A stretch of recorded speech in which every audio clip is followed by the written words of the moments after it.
High everyone, welcome to my channel Asmita's blog. তো আজকের ব্লগটা স্টার্ট করছি একটু বেলা থেকে। এখন ওই ঘড়িতে 11টার মতো বাজে। তো তোমাদেরকে তো আমি শর্টসে বলেছি যে আমরা বাড়ি ছিলাম না দুদিন, আর কোথাও থেকে ঘুরে আসার পর না বাড়িতে একদম কাজ করতে মন লাগে না। তো আজকে এমনিতেও একটা একটা অলসের দিন, সারা দিন সকাল থেকে বৃষ্টি হচ্ছে, এরকম আকাশে মেঘলা করে আছে, মনে হচ্ছে না আর কিছু করি। তো আমি এসেছি ছাদে তোমাদেরকে একটা জিনিস দেখানোর জন্য। দেখো এই গাছগুলোর আশেপাশে কত বন জঙ্গল হয়ে গেছে। আমি তোমাদের এটা দেখাতে আনিনি, আমার কাছে কি সুন্দর লেবু হয়েছে দুটো, আবার আমি তোমাদেরকে সেটা দেখানোর জন্যই এনেছি। প্রথমে জানো তো এই লেবু গাছটা একদমই লেবু আসছিল না, এটা লাগানো হয়ে গেছে আমাদের 4-5 মাস। আর ওই যে দুটো বড় লেবু দেখছো সেই দুটো নার্সারি থেকে কেনার সময় গাছে হওয়া ছিল, তারপরে আর গাছে কোনো ফুলই আসছিল না। তো ভাবলাম যে লেবু গাছটা হয়তো হবে না।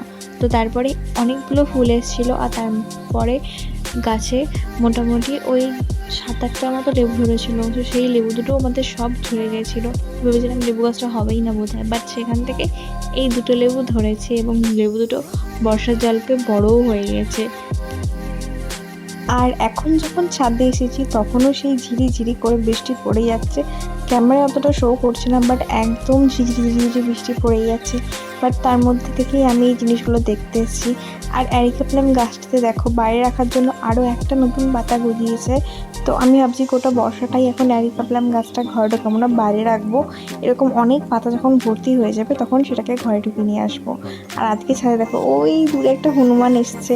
অনেক দিন বাদ হনুমান দেখলাম, মানে প্রায় আমার বিয়ের আগেও খুব একটা দেখিনি, প্রায় বলতে পারো যে 8-9 মাস বাদ আমি হনুমান দেখছি। তাই আমি তোমাদের সাথে সেই মোমেন্টটা শেয়ার করলাম।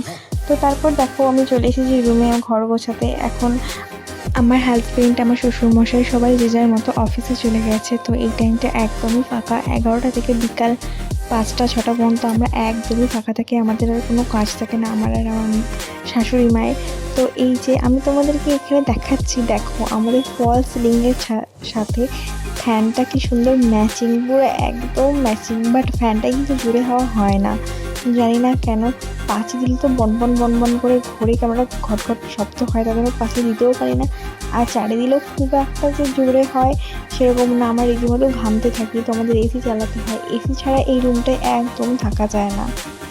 তারপর চলে এসেছি ব্যালকানিতে গাছগুলোকে দেখতে। দেখো এই ম্যান্ডিভিলা গাছটায় কতগুলো ফুল এসছে, মানে 3 দিন দেখিনি তো গাছটাকে, তাই মনে হচ্ছে কতদিন দেখিনি গাছটাতে কত ফুল এসছে। আর এই রঙন গাছটা অ্যাজ ইট ইজ এরকমই হয়ে আছে।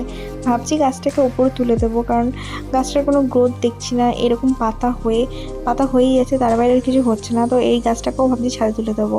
আর আমাদের বাড়ির ওই যে দুটো বাড়ি, ওই গ্রিন কালারের বাড়িটা দেখতে পাচ্ছ, ওখানে একটা বাচ্চাদের প্লে স্কুল আছে। তো দেখো এখান থেকে অনেক অনেক বাচ্চা যায়।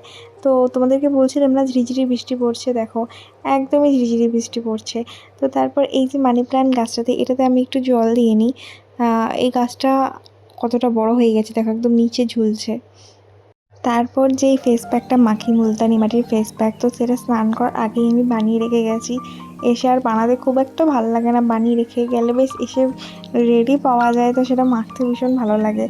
তো এটা আমি প্রতিদিন মাখি না, কেউ ভেবো না যে প্রতিদিন মাখি।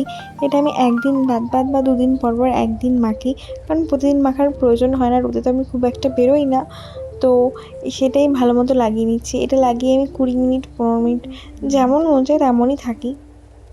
তো আমি তো বেশি স্কিন কেয়ার প্রোডাক্ট ইউজ করি না, কারণ ভীষণ ভয় লাগে, আমার স্কিনটা ভীষণ সেন্সিটিভ বলে। তো এই মুলতানি মাটির ব্যাগটা মাখি, আর তাছাড়া ডক্টর রাসেলের ওই একটা ডিটেন মাস্ক আছে সেটা লাগাই, সেটা ভীষণ ভালো, ভীষণ। কিন্তু সেটার থেকেও আমার এই মুলতানি মাটির ব্যাগটা ভীষণ পছন্দ হয়।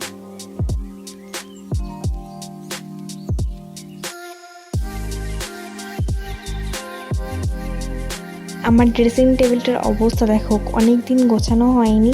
এই ওপরের দুটো তাক টেকি থাকে, কারণ এখানে হাত দেওয়া হয় না, এখানে আমার বিয়ের সমস্ত জিনিসগুলো আছে। আর এই তাকটাতে আছে ঘড়ি, বেল্ট, এইসব।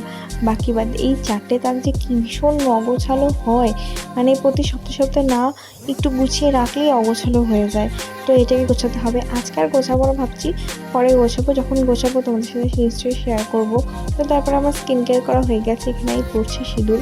এই সিঁদুরদানিটা জানো তো রূপোর, এটা না আমি বিয়েতে গিফট পেয়েছি। আমার বিয়েতে গিফট পাওয়া এই রূপোর দানিটা, তো ভাবলাম রেখে দিয়ে লাভ নেই, তো এটাতেই সিঁদুরটা রাখা যাক, এটা দিয়েই পরা হবে।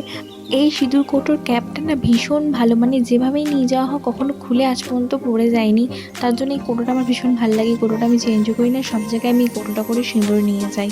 আর এই ক্লিপটা দেখো, বাটারফ্লাই ক্লিপটা কি সুন্দর দেখতে। এই ক্লিপটা আমার মানে আমার একটা দিদিভাই আমাকে গিফট করেছে।